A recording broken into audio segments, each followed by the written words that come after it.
and we'll get to that in a minute. And as we step onto the property in the back, we also just want to take again a general view of what we have here. To the north we have a little low spot that should be looked at in case any dye makes its way there.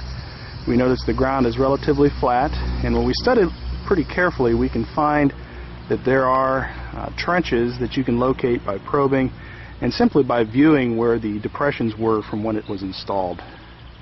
In the distance we see a woods line, but just beyond that woods line is a creek, and we certainly want to be careful to take our time to look in there and make sure there's no dye coming out back there.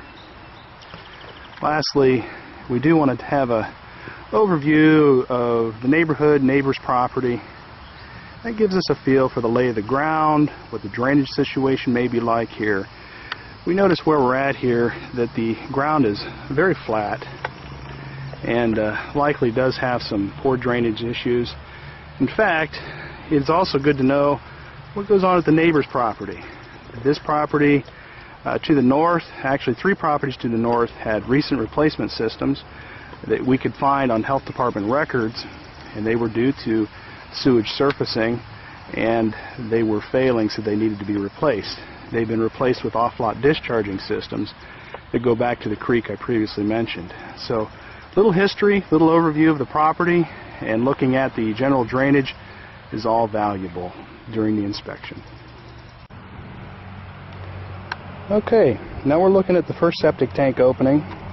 As I mentioned previously, this is the outlet end, and you can see the green dye has made its way in here that we flushed down the toilet. Very difficult to see the T in this tank, so we'll have to use the mirror to locate it. In case that you're not sure where the tank's located, typically the way we do that is by probing. If there's no opening, that is a good way to try to locate it. Sometimes it's extremely difficult based on depth. Also, Laura, now that she's located the tank, is dropping our mirror down into the tank to identify if there's any T's. You can sometimes use the sunlight reflecting inside the tank, and oftentimes you'll need a flashlight to get some better light into the tank. Inside that tank we want to make sure that there's no roots growing into it, the concrete looks in satisfactory shape, that it seems to be watertight. Of course, when we start this test we want to make sure that the water level in the tank is maintained, that it's not losing water, but also that it's not gaining water, that the water during the test should not go over the pipe at the outlet end, go higher than that. If that be the case, we know there may be a plug. We know that maybe the leach field has some issues also. Well, we noticed in the first tank that the T was missing. It would need to be replaced. Now on this tank, we again see the dye has made its way in. We notice that this tank doesn't actually have a T, but a baffle, and you can see the baffle wall right there. Now Laura is kind of poking around at the concrete, making sure that it's still fairly structurally sound. You'll get some wear on the area of the tank above the water level, typically because the gases given off react with the concrete and do deteriorate it. So this is the place you definitely want to look to see if the concrete is still stable or not. We look off in the distance here, and we are fortunate enough to have a diversion box on this system that we can help ourselves to evaluate more of the system better, and we'll have a look at that next.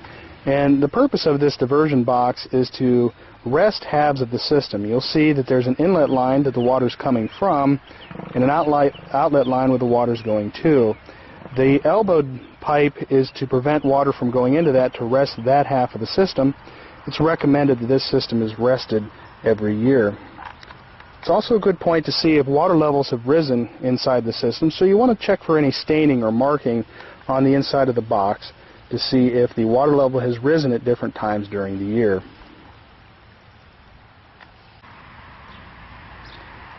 In this view of the diversion box, we notice that the concrete is a bit deteriorated, and it's probably about time this box is replaced, and that should be notated on the report as well. We're going to now look onward to the leach field. Laura right now is trying to locate the leach lines using a tile probe.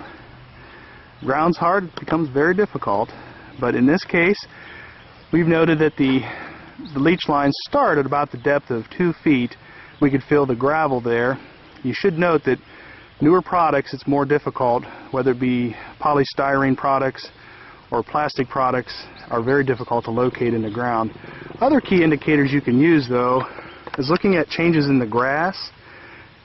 We note here that there's a trench in front of us. Again, it's probably difficult to see, but that's one of the leach lines, and you can note the trench's direction and the changes in the types of grass. Out in the yard here, we see the same thing, where we've seen a bit of depressions where the grass is growing a little differently and where the ground has settled a bit from when the trenches went in. All this is a good indicator of where the lines are located. It's always best to probe into the lines also. It tells us much about the system. It tells us if there's any ponding in the system. You should note that if water levels are high, being ponded. You should note that if water is being unequally distributed into trenches, especially in a case when a system is on a hill. All this can be done by probing. Another method is to open distribution boxes, which in this case we don't have available to us. So distribution boxes, drop boxes can all be opened to evaluate again ponding levels within the system. Don't forget though, if levels of ponding are different, it could be due to diversion, but it could be due to other problems. Judgment should be used to make sure. Next, we're going to go back and look, hopefully, for things we don't find, and that is discharge to the creek or possibly to this low area over here. So we'll have a look there and make sure no dye is making its way to those points. We're now set up over by where the low spot was that we should probably pay attention to here. We notice that water does set in this location. It could simply be due to poor drainage on the property and the one to the north. We notice also that there's been some tractor lawnmower tires been through here. It's gotten itself stuck on occasion, and again, another indication of some low wet spots. We notice that elsewhere on the yard, so something we should pay attention to. Might give us an indication of ponding and so forth. We're going to walk back to the creek now. This is actually on the neighbor's property, but it does, since it's an open spot, it's going to give us a view of what's going on.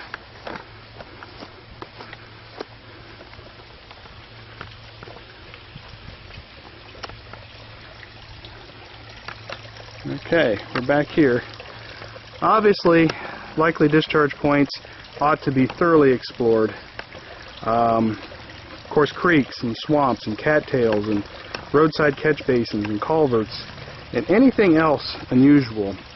It's always good to get some kind of a history about where you're located to, because there's many times have been installed neighborhood field tiles that perhaps the only people that may be aware of that may be the health department. So anytime you're of question, you should probably give them a call and ask about things that have been done in a particular neighborhood. This happens to be the neighbor's discharge pipe from an approved septic system, and we didn't notice any other dye making its way into the stream or anything else unusual on the property in question. Now we move to a new location along the creek to see if we see anything else coming out. Once again, we don't see any green dye, but of course it's very lush and overgrown, and we should always make notes on the conditions we're seeing during our inspection, because it does bear into the result. And so anytime we see dense overgrowth or snow on the ground during the winter or heavy rains, all these things can affect the evaluation and how the system's performing on any given day. Make sure you notate all of that and take it all into consideration during your evaluation of the system. We're now at the end of the property looking back at the house and the septic system, which we just evaluated. It's always, again, good to get different perspectives of your property, because it helps you to tell if there's perhaps excessive fall in the ground that you hadn't noticed previously, that once again may lead you to unequal distribution of water in the system. So have an overall look to complete your inspection. Now we're at the end of our inspection. We came back to the mysterious looking dry well, or whatever you want to call it here. Water's still coming in from the sink, and we've noticed now that this thing is getting full of water. So again, this is an issue. This line should be tied into the septic line, and this structure abandoned. Well, it just so happens to the north of the system that we were looking at, as I mentioned earlier, are a few systems that went in, and we're going to have a look at those too, because they are different in style and give us an idea of what kind of system an aeration system looks like. We have here the trash trap. We see a T coming in. This is actually a 3-compartment tank. We have a trash trap that catches the solids, and we go to the second compartment, which is an aeration compartment. You see the motor here, and in the compartment here that's without a lid is the clarifier, which after the aeration compartment does its job and stirs everything up, the clarifier settles everything back down and clear water exits the tank. First thing we notice on this particular property is that the aerator is not running, so that is immediately an issue. And as we make our way down to the other components of the system, we have a upflow filter on this older model of jet, and we notice it is overfilled with water, which can't do its job obviously.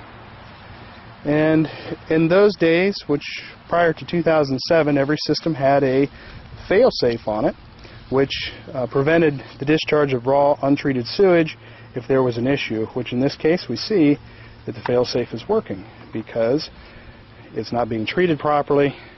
And the reason why we have ponding in this component is because this component can't empty out its water. So these folks do have an issue with their aerator that's going to have to be resolved.